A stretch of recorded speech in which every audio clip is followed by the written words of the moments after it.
Doutora Carla, tudo bem? Ave Maria! Já estava já Chegou bem o tava, senhor. já tava com receio do convidado faltar de novo. Vai, eu falei, vai aqui, né? Pois é. Mas estou aqui presente às 19 para a gente bater um Tá. papo aí Podemos sobre. começar, né, doutor? Podemos começar? Ou espera um pouquinho? Podemos, a gente. Vamos esperar uns 2 minutinhos, de repente, o pessoal vai Só para chegando. entrar, né? Embora Tá. embora não tenha trânsito, mas todo mundo está sempre com alguma atividade, etc. É Essas, sim. além do congestionamento de lives também, né? Porque agora a gente Tá sempre tendo tem muitas, né? muitas lives interessantes no mesmo horário. E às vezes o pessoal fica circulando. Eu próprio tento assistir quando possível Nossa, eu estava vários assuntos. pensando hoje, depois que o doutor Fabiano colocou aquele congresso, é um congresso, né? Um mega congresso amanhã, né?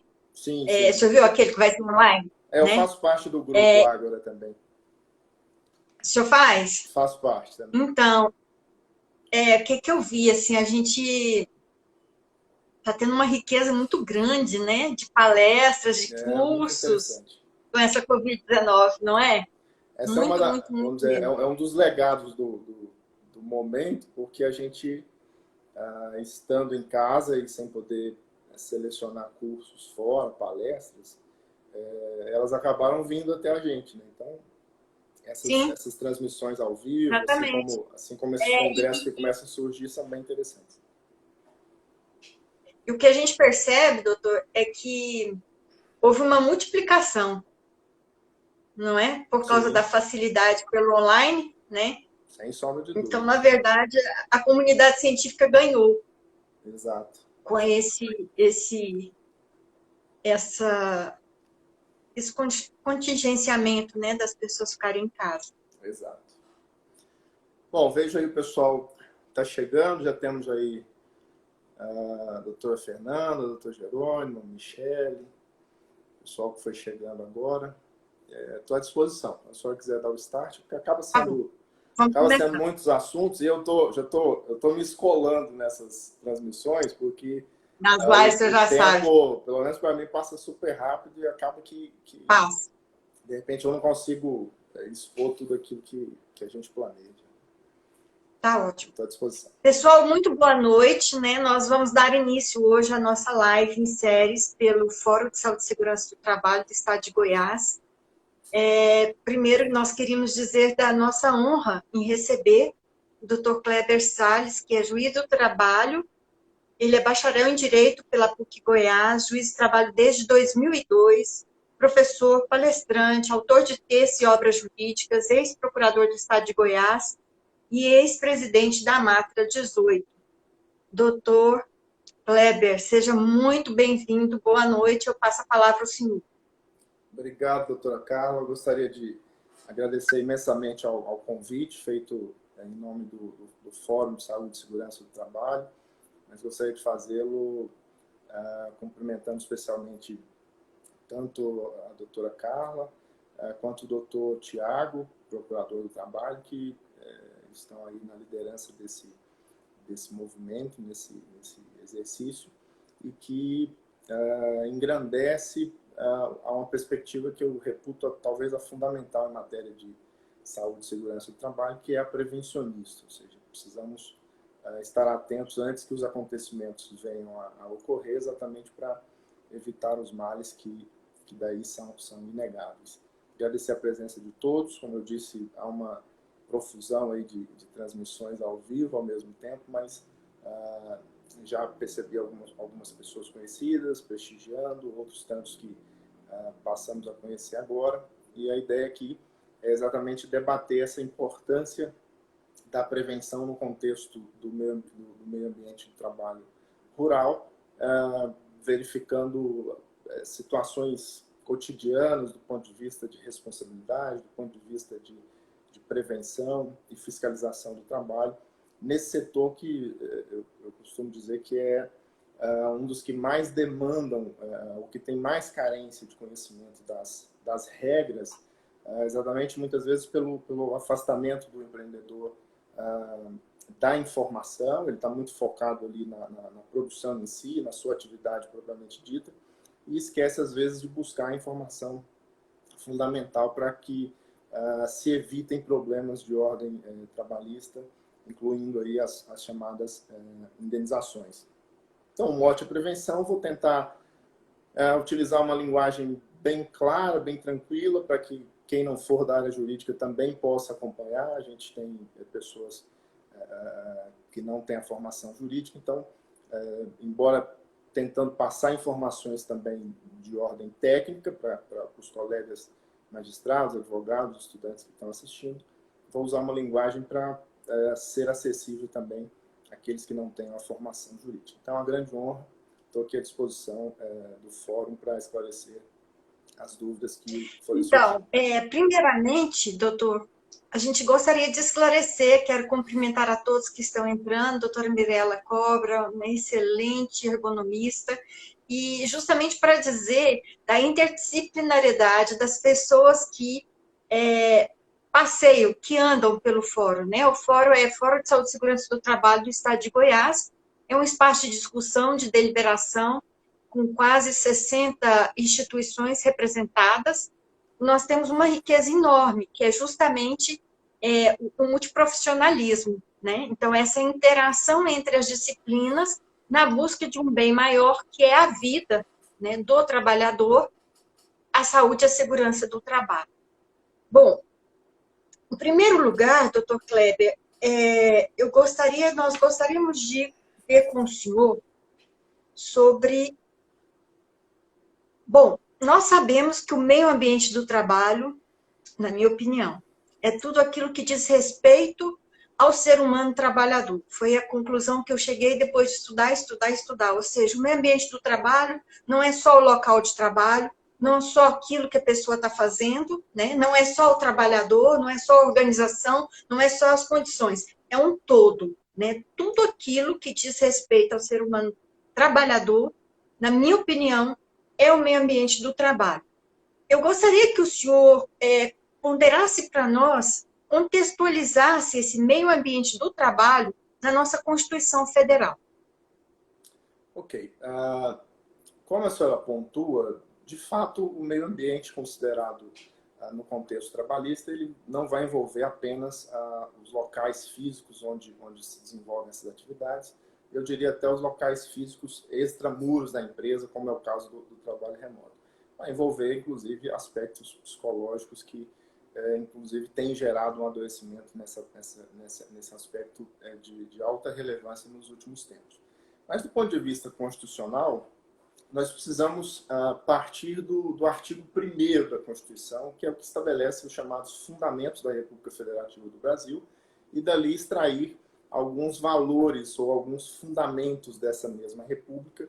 Dentre eles, nós elegemos ou destacamos a própria dignidade da pessoa humana, no artigo 1º, sequenciado do chamado valor social do trabalho e da livre iniciativa. No aspecto da livre iniciativa, o legislador houve por bem, inclusive, em densificar esse fundamento da República do ponto de vista legal, ao estabelecer na Lei 13.874 o chamado Estatuto da Liberdade Econômica. Tentando aí, extraindo a melhor boa-fé possível do legislador nesse particular, tentando aí fazer uma demonstração de que o valor social do trabalho e da livre iniciativa eles são complementares e eles vão exatamente dar as condições para que a dignidade da pessoa humana do trabalhador seja preservada, muito especialmente com a manutenção do emprego. A gente está passando aí por uma fase de absoluta calamidade pública e estamos vendo a importância da iniciativa privada no contexto da manutenção do emprego, sem prejuízo dos incentivos estatais que têm sido praticados.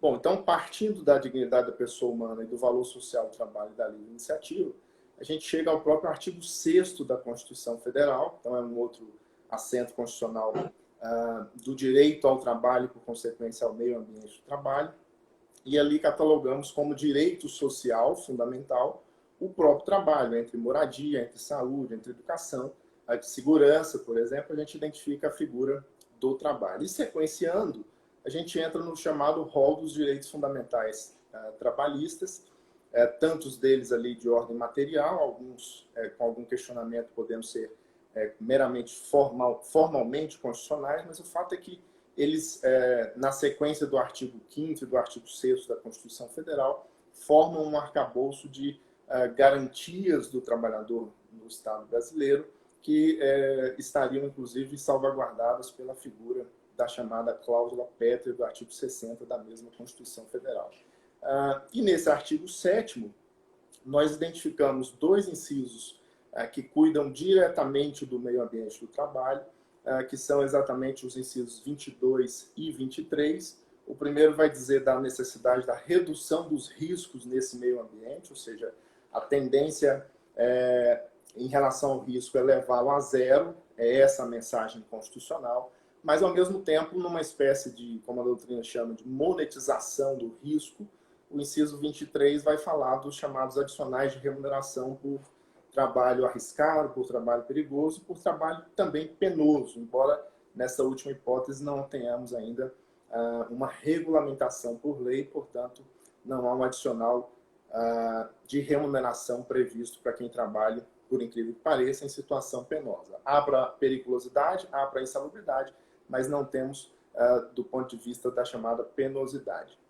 E quando avançamos no texto constitucional, a gente vai identificar mais dois artigos que dizem muito diretamente com o meio ambiente, e um deles especificando o meio ambiente do trabalho como objeto de proteção constitucional. Então, quando eu vou no artigo 225, parágrafo 3º da Constituição, eu encontro ali o chamado princípio do poluidor-pagador, que é nada mais, nada menos do que quando você, de algum modo, agride o meio ambiente, seja ele físico, seja ele natural, seja ele do trabalho, surge automaticamente a necessidade de repor esse meio ambiente ao estado anterior ou promover a respectiva indenização, inclusive pelo 225, parágrafo 3º da Constituição, sob a modalidade, essa responsabilidade chamada de objetivo, ou seja, independentemente de culpa. Quem polui de algum modo precisa repor o meio ambiente ao estado anterior ou pagar a chamada devida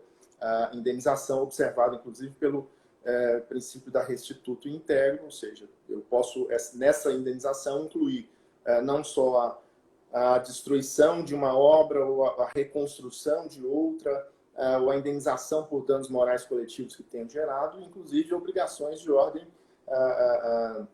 ou de natureza de fazer, no sentido de promover alguma ação, alguma promoção, alguma propaganda de incentivo à preservação do meio ambiente ou de recuperação desse mesmo meio ambiente. Quando vamos no artigo 200 Só para finalizar, no artigo 200 da Constituição Federal, quando trata do Sistema Único de Saúde, esse sistema universal que tem sido tão importante para o Brasil nesses tempos de pandemia, o inciso 8 vai dizer, dentre as atribuições do Sistema Único de Saúde, zelar ou propor a preservação do meio ambiente. E essa preservação desse meio ambiente é seguida já na parte final do inciso 8, inclusive, entre aspas, inclusive do trabalho. Então fica claro, fica inequívoco a partir do 200, inciso 8, que o meio ambiente do trabalho foi, sim, pensado enquanto objeto de preservação e da tutela constitucional. Isso está absolutamente pacífico na doutrina e na jurisprudência. O que interessa isso?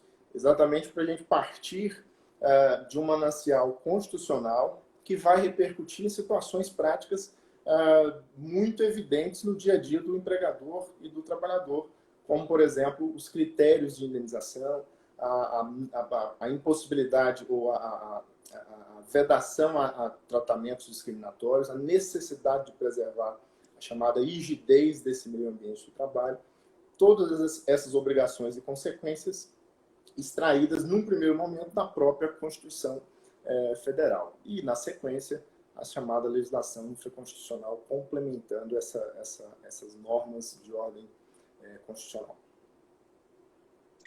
Vamos traduzir isso de forma simples para todo mundo compreender. Veja se eu estou correta nisso que o senhor disse. O senhor está querendo me dizer que hoje, as pessoas que infringirem de alguma forma o meio ambiente do trabalho, causarem dano, poluição e tudo mais, destruição, né, do que seja o meio ambiente do trabalho, elas estão expostas ao mesmo tipo de sanção que uma pessoa que infringe, por exemplo, o meio ambiente natural, Sim, como a água, a fauna, a flora. sem sombra de dúvidas. É óbvio que cada meio ambiente do trabalho identificado, cada meio ambiente do trabalho, segundo as suas características, está vinculado a um plexo de defesa, um plexo de proteção competencial diferente. Então, quando eu falo do meio ambiente do trabalho, eu estou dizendo do princípio do poluidor-pagador, e estou dizendo que a vulneração desse meio ambiente vai atrair o 225, parágrafo 3º da Constituição Federal, ou seja,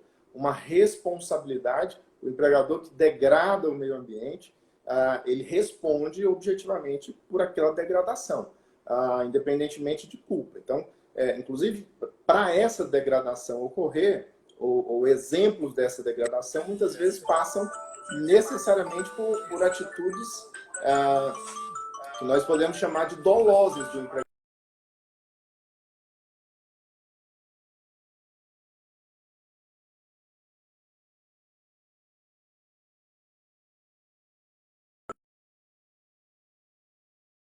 Consequência, degradando o meio ambiente. Essa responsabilidade, obviamente, quanto a essa degradação, numa ação civil coletiva ou numa ação civil pública, ela vai ser buscada com base nesse 225, parágrafo 3º e no 200, inciso 8 da Constituição Federal. Agora, é óbvio que em relação aos danos causados ao próprio trabalhador, diretamente, nós entramos num outro aspecto, que é a chamada responsabilidade civil do empregador.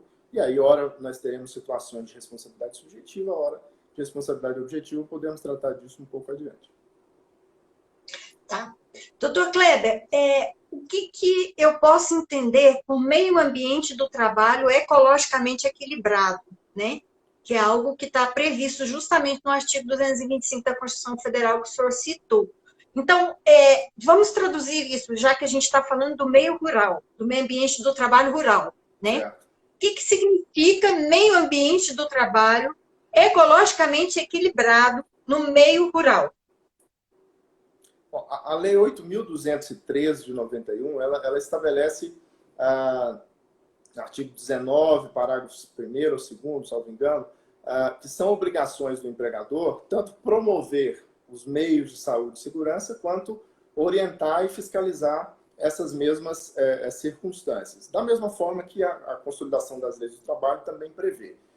Então, para dar a resposta, eu parto de um outro valor constitucional e o valor fundante constitucional, que é o da dignidade da pessoa humana. E de um outro conceito, que é do chamado trabalho decente. Então, meio ambiente do trabalho ecologicamente equilibrado é o que proporciona tanto a dignidade da pessoa, quanto, e aí por consequência, o chamado trabalho decente, que é o chamado, que em outras palavras é o trabalho digno, é o trabalho que não coloque a pessoa do trabalhador em uma condição que denigra a sua honra, a sua imagem, a sua saúde, a sua segurança e tantos outros valores que a própria Constituição Federal preserva. Então, o meio ambiente ecologicamente equilibrado é o meio ambiente, para falar uma linguagem, para tentar ilustrar isso a partir de uma perspectiva rural, é um meio ambiente em que haja dignidade e segurança desse trabalhador.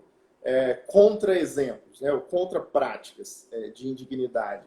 Transportar o trabalhador em carros abertos, determinar que esse trabalhador se aloje junto com animais, como currais, como baias e assim por diante. Então, são exemplos negativos que demonstram, uma vez não ocorrendo essas práticas, uma aproximação desse meio ambiente do trabalho a essa rigidez constitucional, a esse equilíbrio constitucional. Então, o meio ambiente equilibrado é o meio ambiente psicológico e fisicamente equilibrado, do ponto de vista trabalhista, eu não tenho a menor dúvida quanto a isso.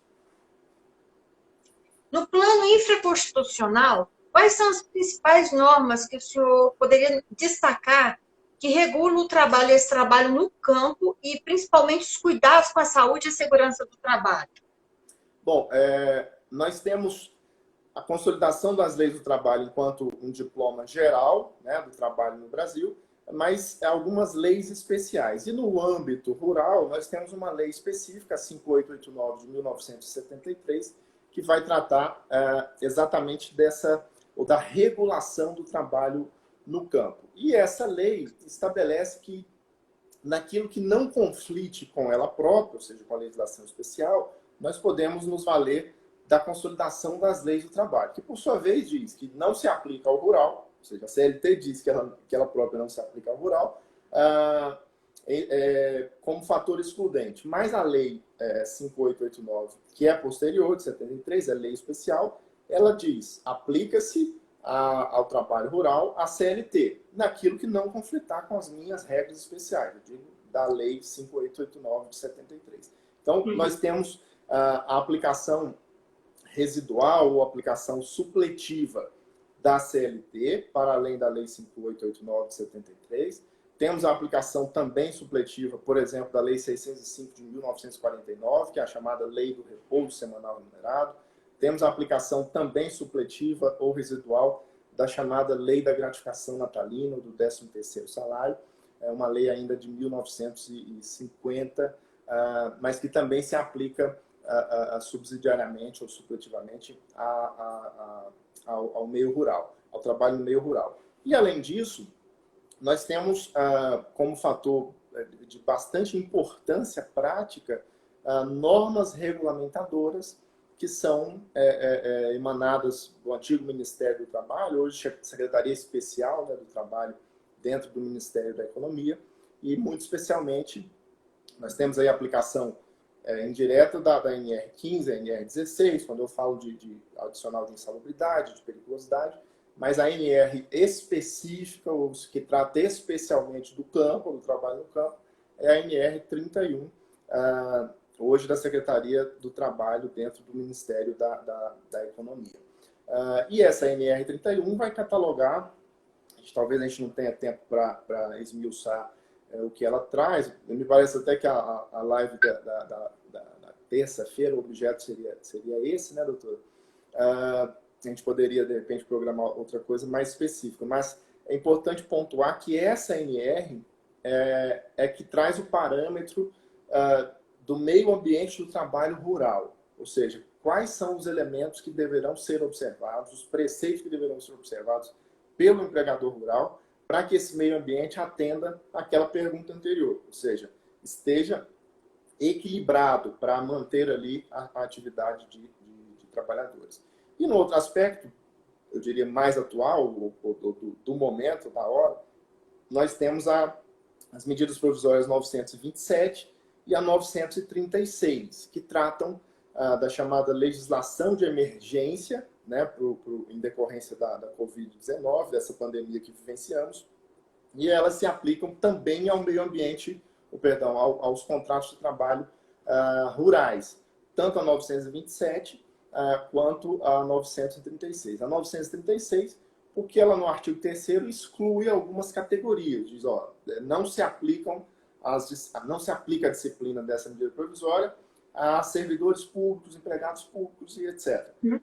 E lá não consta, por exemplo, doméstico, não consta rural, não consta outras categorias de trabalhadores. Logo, nós presumimos, ou compreendemos, interpretamos que a medida provisória 936 também se aplica ao meio rural. E o que prega a 936? Não vou aprofundar, mas é aquela medida provisória que prevê a redução do salário com redução proporcional de jornada e a suspensão do contrato de trabalho por 90 e 60 dias, por até 90 e 60 dias, respectivamente. E a 927, ela disciplina uma série de medidas que poderíamos chamar de flexibilizatórias dentro desse momento de pandemia, do que eu tenho chamado de tempo pandêmico. Então, 927 prevê antecipação de férias, tanto individuais quanto coletivas, prevê o diferimento do pagamento ou do depósito do FGTS, todas essas situações, prevê acordo de compensação de jornada, banco de horas, o teletrabalho,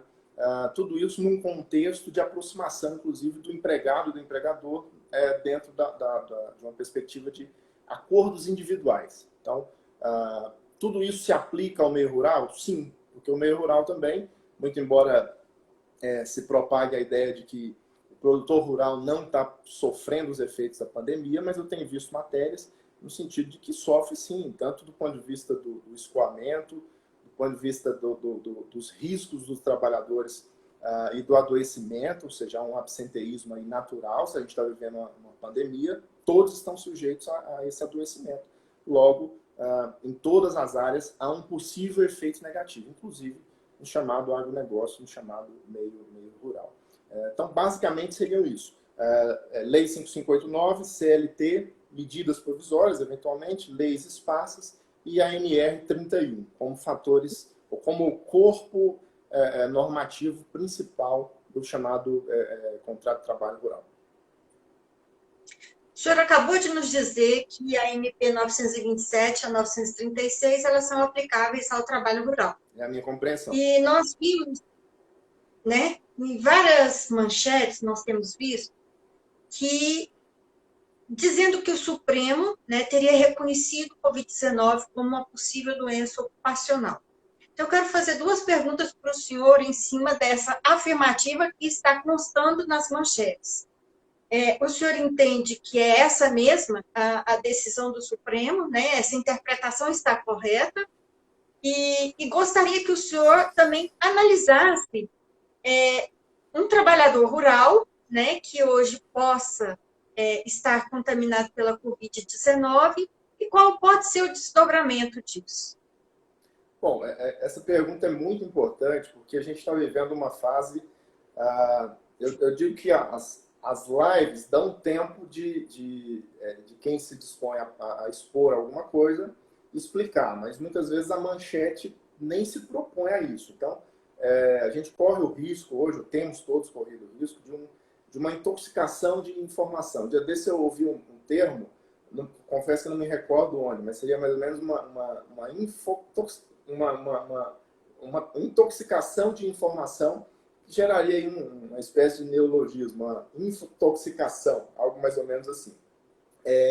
E exatamente uma intoxicação de informações muitas vezes superficiais, eu diria na maioria das vezes superficiais, que dão uma conotação ou apresentam-se de modo sensacionalista, mas não se vinculam exatamente ao que efetivamente aconteceu naquele contexto. Então, e sem atribuir má fé a qualquer veículo que tenha ou esteja veiculando esse tipo de mensagem, muito pelo contrário, até porque a matéria gera uma controvérsia, não estou aqui querendo ser o dono da razão, mas o fato é que o que o Supremo Tribunal Federal decidiu foi quanto à suspensão ou não da vigência do artigo 29 da medida provisória 927. O que ele dizia esse artigo 29? Vou lê-lo expressamente para que fique ainda mais claro.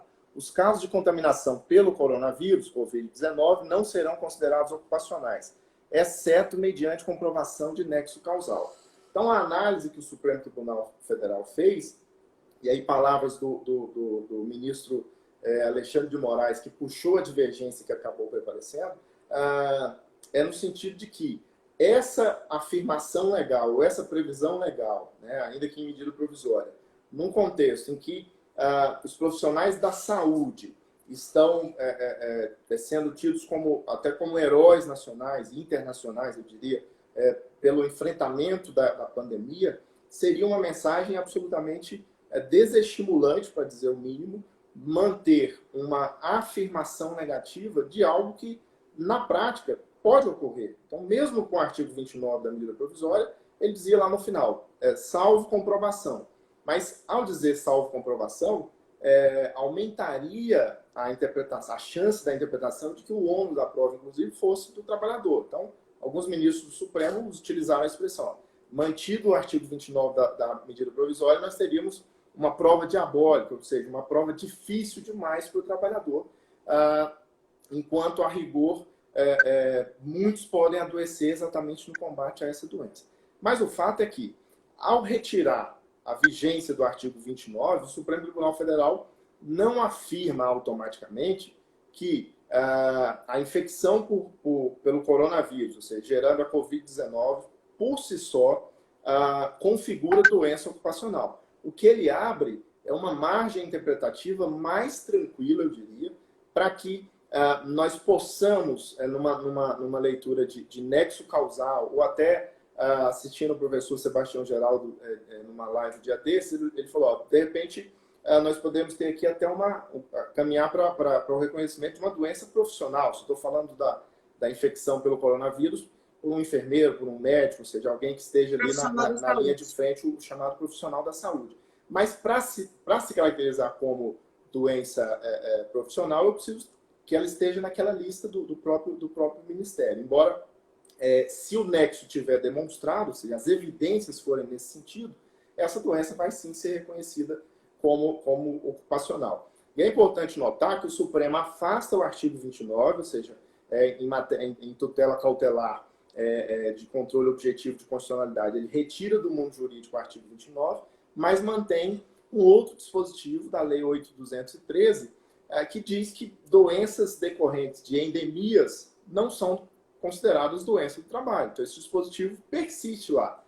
Kleber, mas não seria aqui uma endemia. A endemia ela é caracterizada pelo fato de a infecção circular ou a possibilidade de infecção estar restrita a um determinado ambiente. Mas agora está restrita ao mundo, né? O ambiente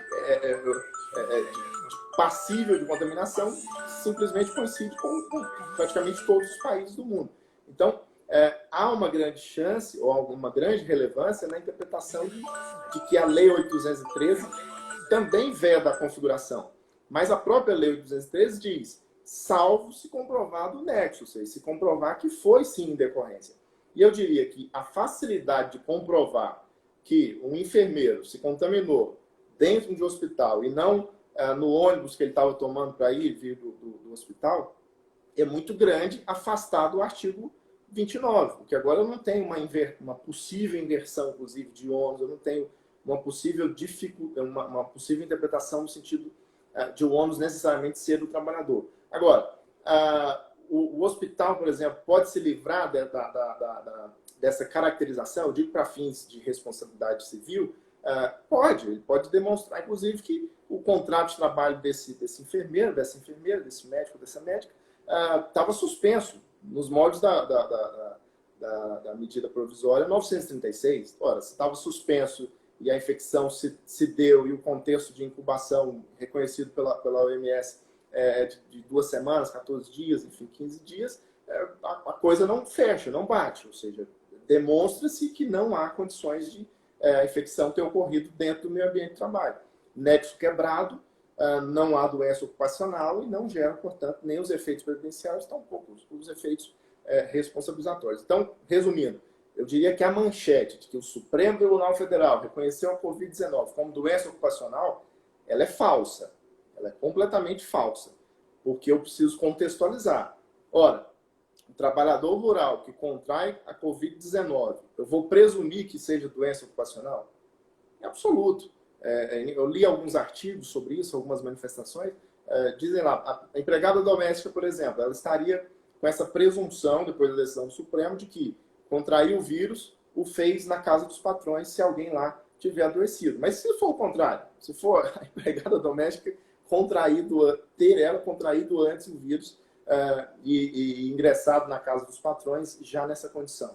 Então, é no caso concreto que nós vamos ter condições de analisar se a doença se configura ou não como ocupacional. De modo geral, portanto, a manchete, a meu sentir, ela é mais sensacionalista do que real e, mais do que isso, ela pode gerar uma compreensão totalmente equivocada e um pânico absolutamente desnecessário, inclusive uma espécie de discriminação em relação a essas pessoas, os profissionais da saúde, que já têm sofrido tantas, por incrível que pareça, perseguições dentro de um contexto em que eles estão ali à frente tentando de tudo para combater essa doença. Então, vamos agora contextualizar tudo isso, né, no meio ambiente do trabalho rural. Vamos imaginar, as atividades agrícolas não foram proibidas, não foram paralisadas, né? Inclusive certo. As lojas agropecuárias continuaram abertas, mesmo no período da quarentena. E, então, o pessoal está trabalhando normalmente. Vamos imaginar uma pessoa que adoeça lá na fazenda. Como é que o senhor analisaria esse caso? Bom, sob a perspectiva de configuração como doença ocupacional, eu não tenho elemento. No meu caso de certa forma, concreto, né, que você está me dizendo, mas eu não tenho elemento nenhum para presumir que essa infecção tenha sido, essa contaminação tenha sido no contexto do meio ambiente rural, né? Inclusive, é um meio ambiente, do ponto de vista comparativo, urbano e rural, hoje menos suscetível, por óbvio, do que o urbano em termos de contaminação. Então, se a gente for medir índice de contaminação no meio rural e urbano, é incomparável, né? Então, eu diria, eu não tenho absolutamente nada para presumir. Agora, pode se configurar? Pode, eu consigo imaginar qualquer situação. Eu posso dizer, não está vedado, mas o empregador não tomou nenhum cuidado de preservação da saúde desse trabalhador quanto ao risco da contaminação pelo coronavírus, e determinando, por exemplo, que dormissem todos no mesmo ambiente, e aí já vulnera a própria Lei 5889, que não permite a habitação coletiva no meio rural, determinou que eles não forneceu máscara, não orientou quanto a distanciamento. Bom, aí eu começo a caminhar para uma possível negligência, e aí eu entro, inclusive, no aspecto da súmula 378 do TST, que vai dizer lá, se demonstrar o nexo, ainda que não tenha recebido auxílio doença acidentária, eu vou ter o direito tanto à estabilidade, né, de um ano após, no caso seria o restabelecimento da saúde, o retorno ao trabalho, e além disso, uma possível responsabilização do empregador. Mas, como eu disse, a princípio eu não tenho como presumir, não há. Eu partiria do zero aí, ou talvez até do -1. A presunção seria de que não foi doença ocupacional no meio ambiente rural. Agora, eu vou para o caso concreto. Aí, só de me deparar com, de repente, fotografias, documentos e às vezes, a incúria declarada do empregador, eu posso constatar, não, aqui de fato houve uma grande negligência. E foi em função da atividade a contração ou a contaminação pelo vírus. E caminhar para uma doença ocupacional, mas de modo presumido, de maneira alguma. Excelente, doutor Kleber. O senhor esclareceu muito bem essa questão e eu acho que todos que estão nos assistindo concordam comigo, né? Ficou muito claro que foi a decisão do Supremo e ficou muito claro também o que vai acontecer em cima de uma suposta doença, uma suposta alegação, o ônus da prova e o que vai ter que acontecer para que esse processo caminhe, né? Eu gostaria de perguntar agora para o senhor, em matéria de acidente de trabalho, e vamos falar de matéria de acidente de trabalho no meio rural. Qual é o tipo de responsabilidade que incide? É subjetiva ou objetiva? Bom, eu diria que o meio rural ele é um dos mais pródigos em situações concretas. Eu estou ouvindo pouco. Vai mexer alguma coisa aí? Não. Não. Tá ouvindo agora? Tá ok o som? Não. Depois que ligar no meu celular, abaixou o volume. As pessoas estão ouvindo? Acredito que sim. Ninguém falou nada até agora. Vou dar sequência. Eu diria que o meio ambiente rural é bem pródigo em situações concretas que geram essa dúvida sobre a responsabilidade civil do empregador. E muito especialmente num contexto da dicotomia ali, responsabilidade subjetiva e objetiva. Então, eu pego uma situação em que o trabalhador cai do cavalo, que o empregador sofre um acidente na lida com animais, está caminhando, enfim, pelo pasto, se dirigindo até uma lavoura, cai no buraco de tatu, uma série de situações concretas que a gente vê na jurisprudência. E a tendência da jurisprudência, e aí é contra a minha compreensão pessoal, mas eu preciso transmitir o que se tem mais decidido, no sentido de que, por exemplo, a queda do animal, ou o acidente na lida com animais, de um modo geral, acaba caminhando para uma responsabilidade objetiva. Então, bem rapidamente, qual seria a diferença disso aqui? Antes de voltar aos exemplos. Na responsabilidade subjetiva, eu preciso identificar que houve uma ação ou omissão por parte do autor do ato, no caso especificamente do empregador, no sentido de gerar o dano. E gerando o dano, consequentemente o prejuízo, nasce o dever da reparação. Mas na responsabilidade objetiva, ela pode se configurar independentemente de culpa. O empregador pode ter se cercado dos cuidados necessários, mas mesmo assim, pela a sua atividade, ou pelos riscos que a sua atividade gera em comparação com uma atividade normal, maiores esses riscos, atrairia o que está previsto lá no artigo 927, parágrafo único do Código Civil Brasileiro de 2002. Bom, esse debate ele se desenha há muito tempo. Quando eu entrei na magistratura em 2002, o que nós tínhamos num primeiro momento era a interpretação literal do artigo 7º, inciso 28 da Constituição Federal, que prevê ali um seguro contra acidente, ou chamado seguro social, sem prejuízo da responsabilidade patronal por dolo ou culpa, ou seja, por ato doloso ou culposo. E essa é a interpretação literal do artigo 7º, inciso 28. E essa matéria chegou ao Supremo Tribunal Federal, muito especialmente em setembro do ano passado, através do tema 932, já sob repercussão geral, e o Supremo decidiu, firmando uma tese que foi aprovada só agora em 12 de março passado, no sentido de que é constitucional, o artigo 927, parágrafo único do Código Civil, e na hipótese da responsabilidade civil no âmbito trabalhista, ela vai se configurar de modo objetivo se a atividade da empresa implicar para o trabalhador um risco acentuado, um risco diferenciado se comparado com outras atividades. Então, o entregador urbano que anda em uma bicicleta, ele está sujeito a um risco maior do que o entregador que faz essas entregas a pé. Então, eu faço essa comparação. Se considerar que esse risco é consideravelmente mais elevado, eu enquadro como responsabilidade objetiva.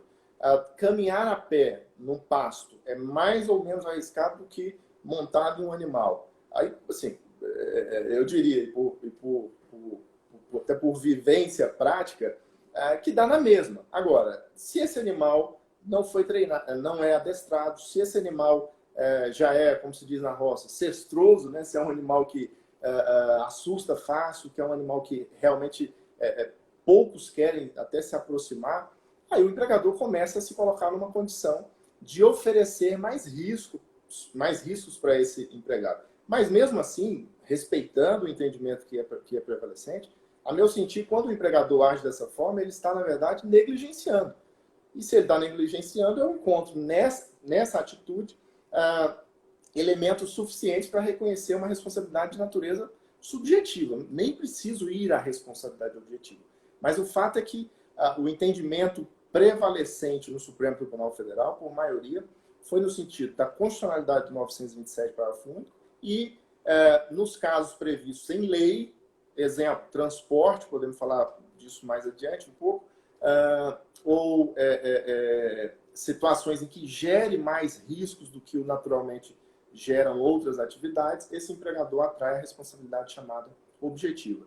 Vou fazer a leitura da tese por completo, a parte final da tese, porque fica bem clara essa delimitação que o Supremo fez. Obviamente a matéria foi muito polêmica, muito debatida dentro do próprio contexto do julgamento no Supremo Tribunal Federal, mas o fato é que hoje nós temos, e aí com caráter vinculante, dada a repercussão geral da decisão do STF, o reconhecimento da constitucionalidade, como eu já disse, e a responsabilidade objetiva do empregador, nos casos especificados em lei, o que facilita, ou quando a atividade normalmente desenvolvida, por sua natureza, apresentar exposição habitual a risco especial. O que seria risco especial? Aí é um termo jurídico, uma expressão jurídica indeterminada. Cada intérprete, aí muito especialmente cada magistrado, tribunal, vai dar uma interpretação fundamentada do que seja risco especial. Montar um cavalo na zona rural é um risco especial? Se sim, responsabilidade objetiva. Se não, responsabilidade subjetiva. lidar com o gado no curral é um risco especial? Se sim, responsabilidade objetiva. Se não, responsabilidade subjetiva. Pilotar uma moto, né? Sou entregador de moto em uma capital, uma zona urbana. É um risco especial? Se sim, objetiva. Se não, trafegar por estradas como motorista rodoviário? Se sim, objetiva. Se não, subjetiva. E poderia rolar em muitos outros exemplos. E aí, finalizando, com potencialidade lesiva e implicar ao trabalhador ônus maior do que aos demais membros da coletividade. Então, eu vou comparar o trabalhador com uma pessoa que possa estar próxima dele, mas que não esteja no contexto do contrato de trabalho. Se eu somo isso com a chamada situação especial ou risco especial, eu teria a responsabilidade objetiva atraída para o empregador. Foi importante essa decisão do STF, inclusive, para sedimentar essa compreensão, gostamos ou não dela, e fazer chegar a julgamentos finais uma leva de processos que, inclusive, estavam suspensos em razão do reconhecimento dessa repercussão geral. Eu costumo dizer, e nisso falo muito num contexto de efeito prático das coisas. O Poder Judiciário precisa, inclusive dentro do contexto dos precedentes, se assenhorar dessa capacidade, da necessidade de julgar causas com repercussões, com repercussão geral, com um critério de repetitividade, de vinculatividade, fazendo o bom uso do artigo 926 do Código de Processo Civil, para que nós tenhamos mais segurança jurídica. As decisões do Supremo Tribunal Federal sempre são questionadas. No âmbito trabalhista, então, isso é algo astrondoso. Até quando o Supremo Tribunal Federal julga algo que a comunidade trabalhista reputa positivo, já poderia ter ido mais. Então, porque nós não estávamos, inclusive, acostumados a tantas respostas do STF às nossas causas. O fato é isso. Basta ver agora, em matéria de reforma trabalhista, a questão da sucumbência. A matéria chegou lá, um voto num sentido, outro voto no outro, e não se resolve. Então, felizmente, no caso dessas medidas provisórias, nós tivemos respostas. Gostamos ou não das decisões, mas permitiu que as pessoas agissem com um pouquinho mais, eu diria, de tranquilidade ou de segurança dentro desse contexto que, por si só, já é de absoluto desespero. Doutor Kleber, nós estamos chegando quase ao final. Está faltando agora basicamente 10 minutos. Opa. E eu lembrei de uma situação que eu preciso de uma resposta do senhor. Veja bem, é uma charada, mas é uma charada real.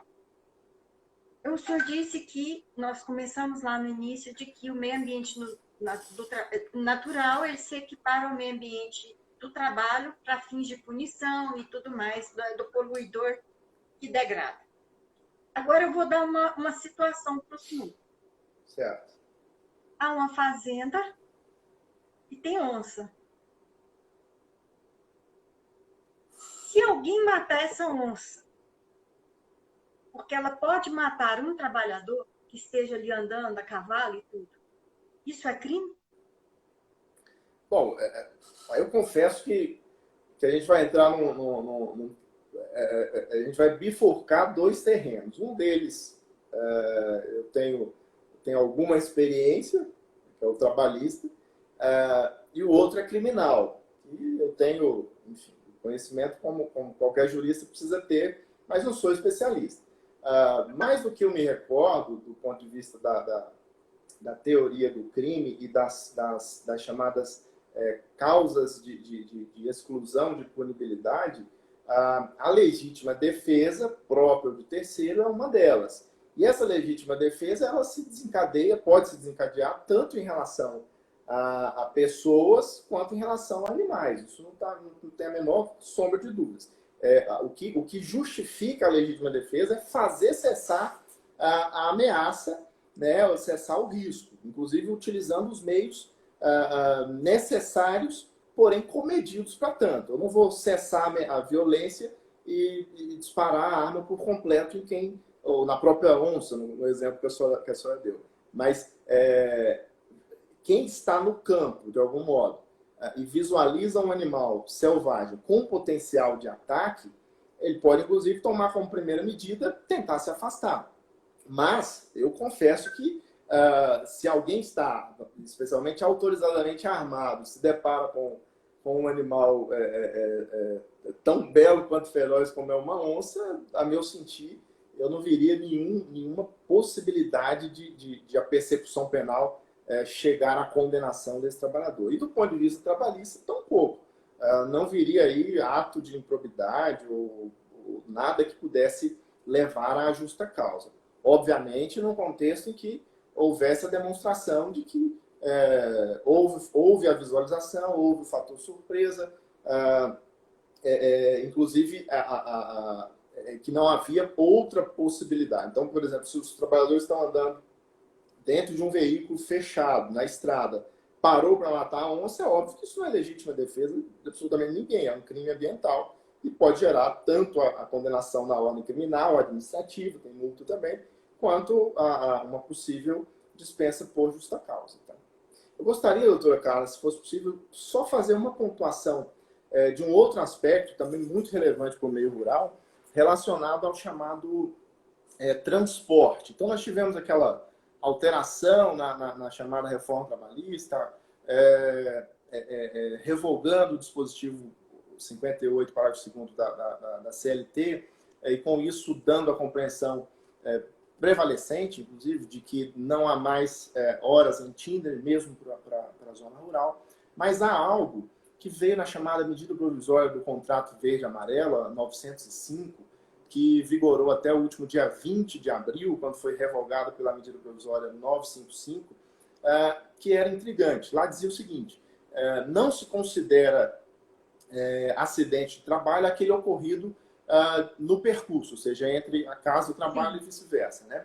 Mas essa medida provisória, ela vigiou por 60 dias, foi prorrogada por mais 60 e foi revogada. Ela nem chegou a caducar, ela foi simplesmente revogada pelo mesmo presidente da República que a tinha editado. Então, nós temos aí um período de 120 dias em que acidente de percurso, seja no meio urbano, seja no meio rural, não era mais considerado acidente do trabalho.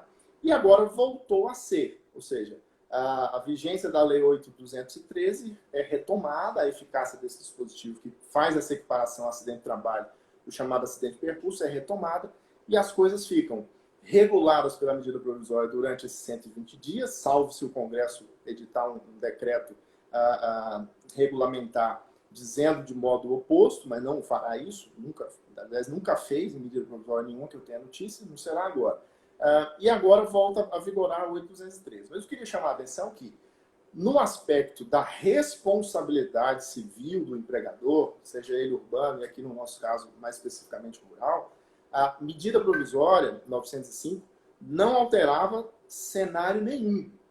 Porque o que nós temos, do ponto de vista da responsabilidade, não é uma vinculação a se configurar ou não como acidente de trabalho, mas uma vinculação a esses dois critérios que eu mencionei antes, responsabilidade subjetiva ou objetiva.